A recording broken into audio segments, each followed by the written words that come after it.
রকিব, আজ আমাকে খুব দুঃখের সঙ্গে বলতে হচ্ছে, আমি প্রত্যেকবারই বান্ধবী বানাতে চাই, কিন্তু ব্যর্থ হয়ে যাই। কিছুদিন আগে একটি বান্ধবী বানিয়েছিলাম, কিন্তু শেষে গিয়ে সেও আমাকে ঠকিয়ে চলে গেল। আমি কি এতটাই খারাপ? আসলে তোমার চেহারাটা অনেক ভয়ঙ্কর। যে কেউ তোমার চেহারা দেখে অনেক ভয় পেয়ে যায়।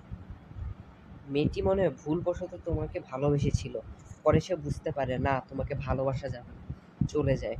আচ্ছা, আমাকে বলো তো সেদিন কি ঘটনাটি হয়েছিল? আসলে ঘটনাটি হয়েছিল, আজ হঠাৎ তুমি এখানে ডাকলে আমায়, কিছু বলবে নাকি? আমি আসলে অনেকদিন ধরে তোমাকে একটি কথা বলতে চাচ্ছিলাম, তো সে কথাটি আমি বলতে পারছিলাম না, আজ কথাটি বলবো। আসলে আমি তোমাকে আমার বন্ধু বানাতে পারবো না। তোমার সঙ্গে আমার যায় না।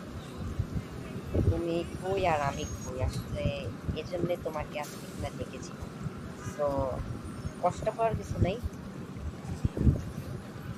হয় এরকম মাঝে মাঝে। তুমি এমন করতে পারলে আমার সাথে?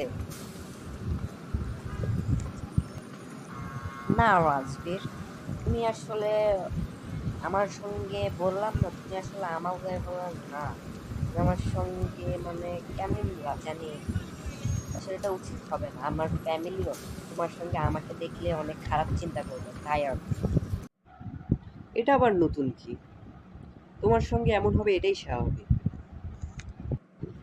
বন্ধু, তুমিও আমার সঙ্গে এমন করতে পারলা?